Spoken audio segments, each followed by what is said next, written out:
The annual Grayson family dinner buzzed with chatter and clinking glasses inside my parents' sprawling brownstone in Boston's Beacon Hill. In this family, success wasn't simply measured in dollars but in corner offices, legacy, and who carried the Grayson name the highest. I sat quietly near the far end of the long mahogany table, letting the conversation wash over me. My family boasted about their roles at Grayson Logistics, the company my grandfather had built from nothing after arriving in America with a single suitcase. "Another record quarter," my older brother Nathan proclaimed, puffing out his chest and adjusting the cufflinks that gleamed against his navy suit. Though, of course, some of us actually have to go into the office to keep things running.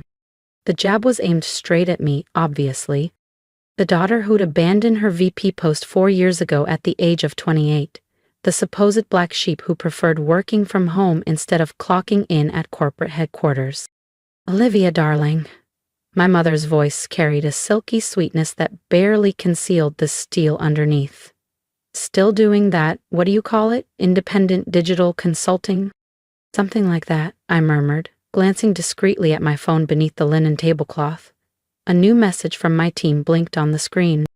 "Final documents ready. Project Frostline is cleared for execution." "You know," my father interjected, swirling a glass of 12-year bourbon, "there's still a spot waiting for you at Grayson Logistics if you ever decide to come back to the real business world." "Even in HR or marketing," my sister-in-law Vanessa chimed in, grinning as she toyed with her diamond necklace. "Though you'd actually have to show up to an office and perhaps dress the part." She waved a manicured hand at my simple, emerald green blouse and tailored trousers, a far cry from her designer dress shimmering under the chandelier's light. If they only knew I'd worn this exact outfit while negotiating the covert acquisition of their company's controlling stake. "I suppose working remotely just suits my style," I replied lightly, taking a small sip of water. "Style?" Nathan scoffed. "Running some little freelance venture hardly counts as style, Liv. While you're playing entrepreneur, the rest of us are busy steering a billion-dollar company."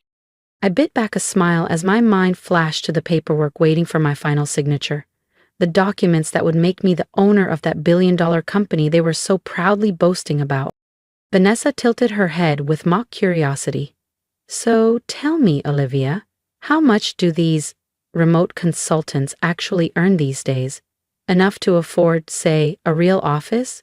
Or is it all just coffee shops and laptops?" "I manage," I said smoothly, picturing my private office perched 32 floors above downtown Boston, with floor-to-ceiling windows overlooking the Charles River. An office they'd never seen because none of them had ever bothered to ask what I really did. My phone buzzed again, discreetly vibrating against my thigh. "Stock transfer confirmed. You hold controlling interest. Ready for phase 2. My father raised his glass, oblivious. "Well then, a toast to Grayson Logistics, a real company, run by real executives who understand the value of tradition and proper business practices." I lifted my glass with a polite smile, my pulse steady. If only they knew that by sunrise, the tradition they worshipped would belong entirely to me. The very traditions my family worshipped were the same ones that left Grayson Logistics exposed to a quiet takeover. The same rigid practices that had created blind spots big enough for a determined investor to slip through unnoticed. "Speaking of the company," Nathan said, leaning forward and lowering his voice as if revealing state secrets, "we should talk about the upcoming board meeting." "The one Olivia never attends," Vanessa cut in smoothly, tossing her hair over her shoulder, "because she's not a real executive anymore. Just a... what did you call it?" Nathan sneered. "Remote worker." My phone lit up with a new message. "Ms. Grayson, the transfer is finalized. You now hold 51% of Grayson Logistics. Congratulations."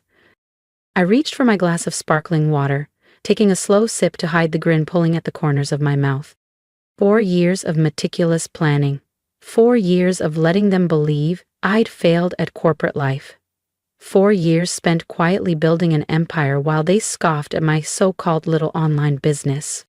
"Actually," I said, my voice steady as I set my glass back on the table, "I think I'll attend this board meeting." The table fell into absolute silence.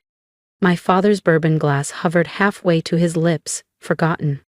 You? Nathan choked out, eyes bulging. But you're not even in the company anymore. About that. I pulled my tablet from my purse and opened the documents I'd just received. I think you'll find that some things have changed. My father leaned forward, brow knotted. What are you talking about, Olivia? I met his gaze calmly. Perhaps we should discuss the fact that Arcadia Holdings has just acquired a controlling interest in Grayson Logistics. Or, I paused, savoring the moment, I should say my company just acquired a controlling interest. The silence was exquisite. The only sound was the quiet tick of the antique clock over the fireplace. Sometimes, the sweetest revenge isn't just proving them wrong, it's buying the empire they claimed you could never handle. And I was just getting started. The chaos that exploded around the table was even better than I'd imagined. Nathan lurched forward so quickly he knocked over his wine glass, sending red liquid splattering across the white tablecloth. Vanessa's perfectly polished composure fractured as she stammered wordlessly. My father's face darkened, turning a dangerous shade of crimson. What do you mean, your company? He roared, voice trembling with barely contained fury. Arcadia Holdings is a multi-billion-dollar investment firm. Yes, I replied smoothly. The one I built while all of you thought I was just playing entrepreneur from my living room. My mother clutched at the delicate pearls around her neck, a nervous tic she'd had since her debutante days. But that's impossible, she whispered. You've been doing nothing for years. Actually, I said, pulling up more documents on my tablet, I've been extremely busy, building an investment empire, acquiring undervalued companies, and watching Grayson Logistics walk right into the exact traps I knew you would. Nathan pushed back his chair so forcefully it toppled to the floor behind him. This is absurd, he barked. Arcadia Holdings is run by O.L. Stone. I smiled, a slow, triumphant smile. By professional name, yes. Did none of you ever wonder what those initials stood for? I tilted the screen toward them so they could read the full legal name. Olivia Lauren Stone Grayson. I took Mom's maiden name for business, I added lightly. Didn't want any family connections clouding my success. Stick around and hit that subscribe button. Because this dinner table drama was only the beginning. And trust me, you'll want to see how I handle my first board meeting as the new owner of Grayson Logistics. My phone buzzed again, the soft vibration almost lost amid the stunned silence that hung over the dining room like heavy drapes. Legal team prepared to proceed with management restructuring, awaiting your instructions. Across the polished marble floor, Vanessa's designer stiletto tapped a rapid, nervous rhythm. But you work from home, she stammered, her voice sharp with disbelief. In sweatpants. You've missed the last 3 charity galas. Because I was in Tokyo, I replied evenly, folding my hands on the table, closing a billion-dollar acquisition. It's amazing how much you can accomplish when you're not preoccupied with being seen at all the right social events. Dad, Nathan blurted, turning to her father, his face flushed. Do something. She can't just take over. My father sat motionless, staring down at his phone, where I could practically see the flurry of urgent texts and emails from the board streaming in. It's legal, he whispered, his voice hollow. She really did it. She bought us out right under our noses. While you were all laughing about my little online business, I continued, a trace of steel creeping into my tone, I was building something far larger than Grayson Logistics ever dreamed of becoming. Arcadia Holdings owns companies across 3 continents. Grayson is simply the newest acquisition. But why, Olivia? My mother whispered, her voice smaller than I'd ever heard it. Why didn't you tell us? I leaned back in my chair, exhaling slowly, memories flooding in. The countless family dinners where my choices were belittled, the snide comments about working from home, the dismissive smirks when I tried to speak about my projects. Because, Mom, I said gently, none of you ever asked. You were all too busy assuming I'd failed to realize that I was succeeding. I swept my gaze around the table, meeting each stunned pair of eyes in turn. You were so focused on corner offices and designer suits that you never understood the real secret. true power doesn't need to show off. Another message flashed across my phone screen. Board members requesting emergency meeting. Rumors of management shakeup causing market jitters. I rose from my chair, smoothing my emerald blouse and gathering my tablet. Well, I said lightly, I've a company to run. I paused, letting a small, knowing smile tug at my lips. Actually, several companies.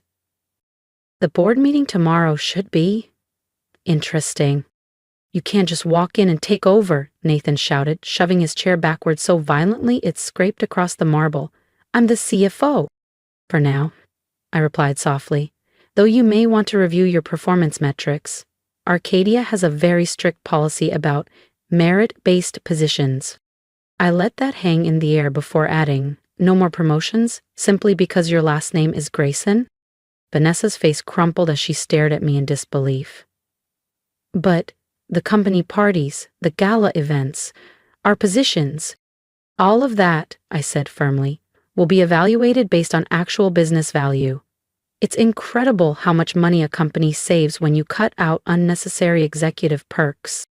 My father finally found his voice, though it trembled.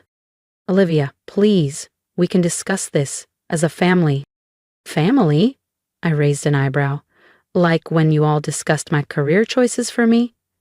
Or maybe you mean the time you told the board I was too fragile for corporate life. I slipped my tablet into my handbag and turned toward the door.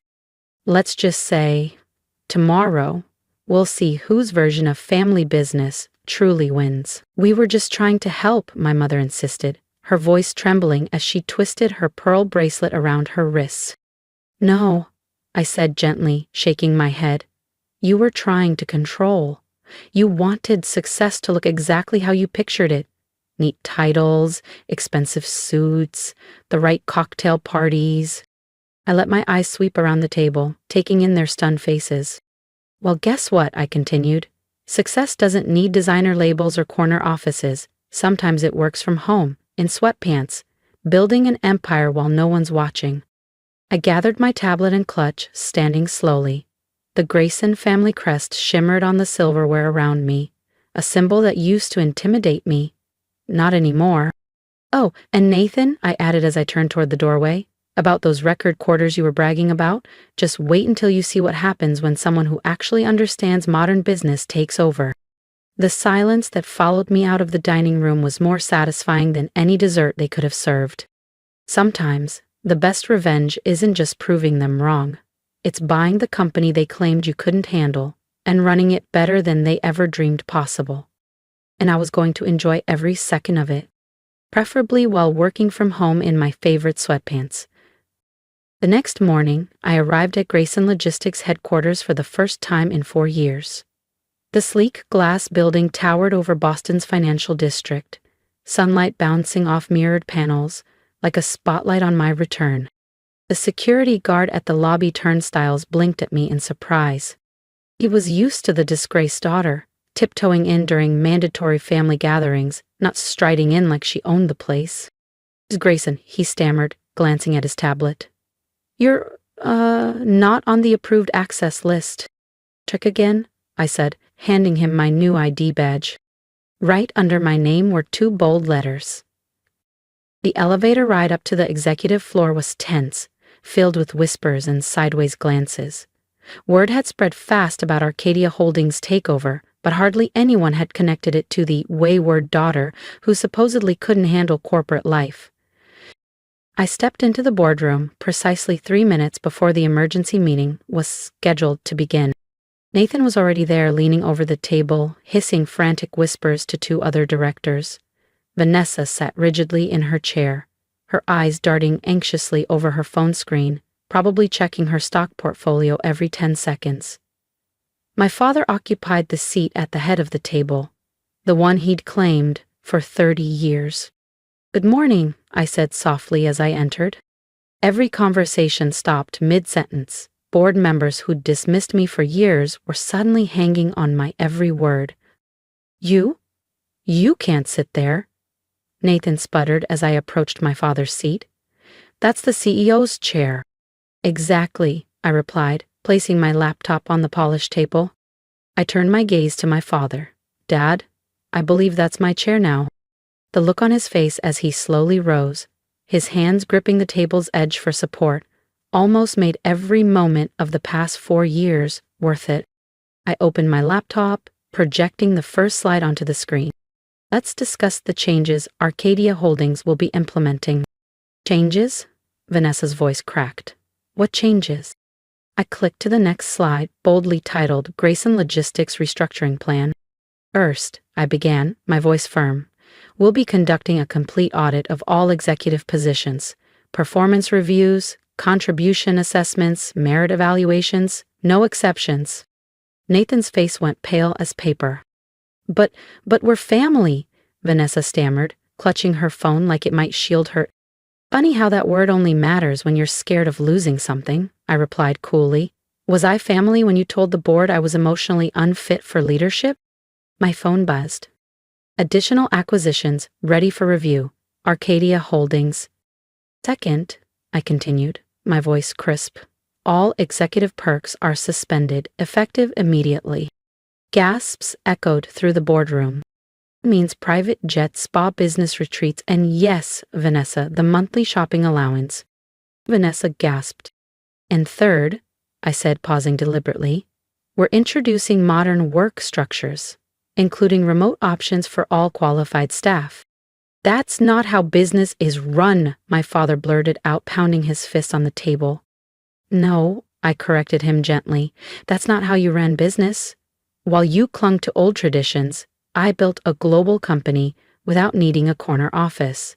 Turns out, success doesn't require mahogany desks or designer suits. I tapped my screen, revealing my next slide. Arcadia Holdings portfolio. Silence spread across the room as logos and numbers flashed overhead. X. Billions. One board member whispered. Oh, built from my home office, I confirmed. The one you mocked. It's amazing what happens when you focus on results instead of appearances. My father sagged into his chair, no longer the CEO's throne. Why didn't you tell us, he asked, voice trembling.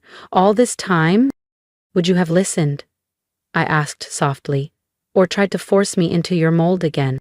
I paused. Sometimes the surest path to success is letting people underestimate you, until it's too late. Another buzz. Global partners notified, stock up 30%.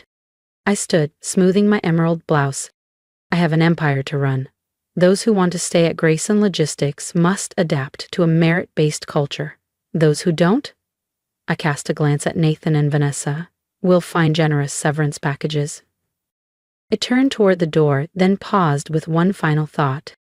Oh, and Nathan? The coffee machine in the break room needs refilling. Might be time to learn some new skills. The look on his face was priceless. Sometimes, the best revenge isn't just taking over the family empire. It's proving that real success doesn't require their approval to change the world. And I built it all from my home office, in comfortable clothes, creating something far bigger than their traditions could ever imagine.